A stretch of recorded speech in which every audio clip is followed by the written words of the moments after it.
23वें programme में थे, फिर 24वें प्रोग्राम में थे। अच्छा, जी फिर बढ़ता जाएंगे ये प्रोग्राम, वो बात की बात है। अब आप उस डायरेक्शन पे आ गए हैं जिसपे मैं आईएमएफ को कंप्लीटली पॉलिटिकल उसका पर्दा उठ गया है, यानी सर 1.3 अरब डॉलर की जो हमारी ट्रांच है ये आ गई है, और क्लाइमेट वाला पैकेज है वो तो हमने उस दिन भी डिस्कस किया था, वो भी है। पाकिस्तान ने माशी मैदान में एक और मार्का सर कर लिया। पाकिस्तान और आईएमएफ के दरमियान $1 अरब कर्ज के लिए मुज़ाकरात कामयाब हो गए ना, हमारे ज्यादा हो गए। In the last 6 months, State Bank of Pakistan has bought $550 million from the open market. फिर भी हमारे रिजर्व्स गिर ही रहे हैं, month on month, year on year, month on month गिर रहे हैं। हमारा एक्सपोर्ट कवर 3 महीने से 2 महीने पे आ गया है। तो अब हमारी कंट्री की क्या सोवरेनिटी है? हमारे पास कोई on top of what doctor Hasnain is saying, कह रहे हैं टैक्स टू जीडीपी जो रेशियो है वो भी 4 साल की हवाले से बुलंद तरीन अपनी सतह पे है।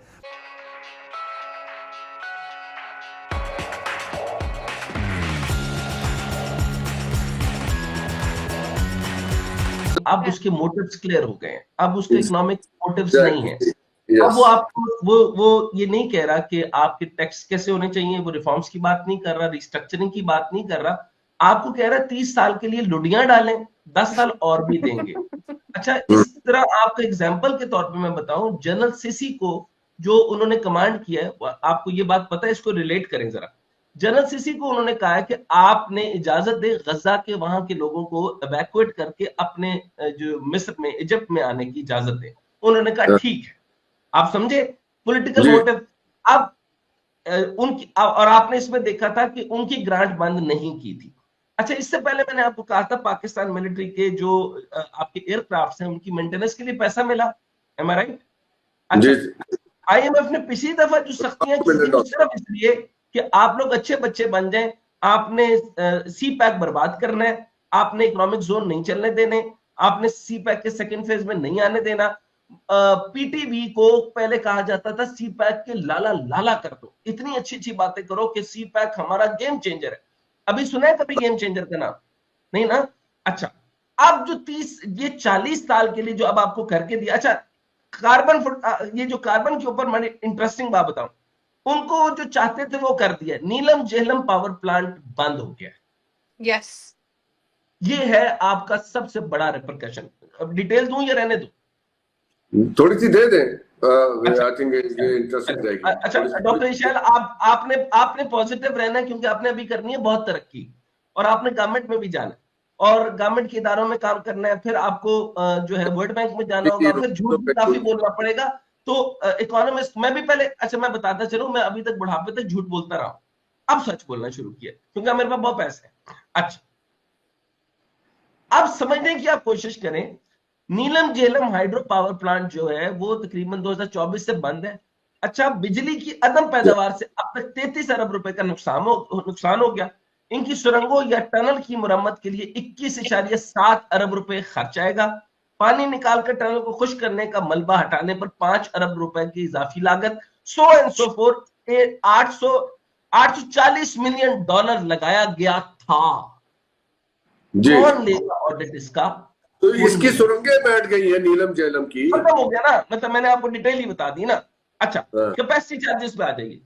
कैपेसिटी चार्जेस अभी आपने देने सर, वफाकी हुकूमत ने गुज़श्ता माली साल 2023-24 के दौरान 33 इंडिपेंडेंट पावर प्रोड्यूसर, अब आपको पता है कि पहले 17 से इसका क्रेडिट शहबाज शरीफ साहब लेते थे जब चीफ मिनिस्टर थे, इन्होंने ही बनवाया था, अब ये वजीर आजम है। जवाब देना कि ये कार्बन की लेवी क्लाइमेट से पूरी करेंगे तो ये 840 मिलियन का हिसाब मांग रहा हूं मैं। 840 मिलियन डॉलर का हिसाब दो। ठीक हो गया? अच्छा, एक बात आपने खुल के समझ ली, आईएमएफ ने आपका बलूचिस्तान तांक रखा है और आपका केपीके तांक रखा है। आप देने के लिए तैयार है ना सर? नो सर, मैं तो अब कैपेसिटी चार्जेस में है सर, ये कोई क्योंकि सिर्फ, अच्छा अब वो पिछड़ा मांग भी नहीं रहे ना, और ये कर्ज आज की नहीं है, ये एक्सटेंड मिलते जाएंगे आपको। अच्छा, अब मैंने आपको बताया कि सर 33 इंडिपेंडेंट यानी 33 independent power producer, doctor Ishal Arooj, आपके नॉलेज के लिए बता रहा हूं, इनमें से China power hub generation company को 133 अरब 2 करोड़ रुपए चाहिए, ये वो माफ नहीं करेंगे, आप कैसे देंगे? और उनको बार बार मांग रहे हैं, और आपको पता है बहुत मोटा किस्म का फरलू आने वाला है चाइना से, और चाइना आपको जो है वो फिर हो सकता है कि वो आपसे जो है वो गवादर जो दिए वो उसकी लीज जो है वो खत्म कर दे, अमेरिका से पहले गवादर को वो टेकअप कर ले फिर। Are you getting it? I don't know ये कि क्या होने जा रहा इकोनॉमी का हिस्सा है। है। अच्छा जी अच्छा, जो चाइना जी सर एक मिनट जरा मुकम्मल कर लेता हूं, अब जरा सुनते जाइए सर। चाइना पावर हब के साथ भी मैं उसकी डिटेल बहुत ज्यादा बता चुका हूं कि पाकिस्तान के 17 कंपनीज हैं जो इंडिपेंडेंट पावर प्रोड्यूसर के लिए बनाई गई थी, इन्होंने लूटा, बहुत लूटा, खरबों रुपए लूट गए। अब चाइना के साथ भी इन्होंने यही एग्रीमेंट किया था इन टर्म्स ऑफ डॉलर। अच्छा sir, China power hub generation company को 133 अरब डॉलर 2 करोड़ 33 अरब 133 अरब 2 करोड़ रुपए देने। हवांग शंडोंग रुई एनर्जी प्राइवेट जो है ये भी चाइना की है लिमिटेड, 113 अरब 71 करोड़ देने। Port Qasim electric power company को 120 अरब 37 करोड़ रुपए देने। Lucky electric power company limited को 57 अरब 32 करोड़। चलिए डॉक्टर साहब एनर्जी लिमिटेड को 33 अरब 17 करोड़। 1.5 मिनट ही है बस सवाल। अच्छा जी सर ये एक मिनट मुझे अब आप, अच्छा मैं बाकियों के टोटल 33 है। अच्छा कुल मिलाकर सर ये बन जाएगा, मैं आखिरी रकम बता देता हूं, तकरीबन 2.7 ट्रिलियन 2.7 ट्रिलियन। अब इसमें ऐड हो गया तकरीबन 3.1 ट्रिलियन अरब रुपए को जब कन्वर्ट करें 3.1 ट्रिलियन अरब रुपए, ये अब तक वो हो गया। अच्छा मैडम, तो सर सारी चीज़ें जो है वो इस वक्त बड़ी ही अच्छी लग रही हैं, और सब चीज़ें जो हैं उसके अंदर गवर्नमेंट भी अपने आप को और अपने शिवाजी साहब अपने वुज़रा को और जिन लोगों ने डिलीवर करा के दिया उनको मुबारकबाद भी दे रहे हैं, और हुकूमत जो है बेसिकली विक्ट्री लैप मोड के अंदर है। तो ये बात तो अपनी जगह ठीक रही। अगर आप आइसोलेट कर लें IMF ट्रांच और जो हमारा इस वक्त जिस IMF पैकेज में हमें, उस हद तक तो ये बात बिल्कुल ठीक है कि आपको विक्ट्री लैप लेना चाहिए कि अगर आपको जब आपका वो मिशन सक्सेसफुल हो जाए। लेकिन उसको अगर आप आइसोलेशन से निकाल के एक ओवरऑल इकोनॉमिक पॉलिसी के अंदर जब फिट करते हैं तो फिर ज़रा समझ आना कम हो जाती है कि ये फिर ये तो मतलब बहुत मुल्कों के लिए एक बहुत शर्मिंदगी का बायस होता है कि जी हमने लोन लेना पड़ा हमें। पाकिस्तान के अंदर आपको पता है ये एक चीज़ जो है ये एक रेगुलर चीज़ होगी, बल्कि हम तो बड़ी अब तो कई साल हो गए हम किसी पैकेज में ही होते हैं।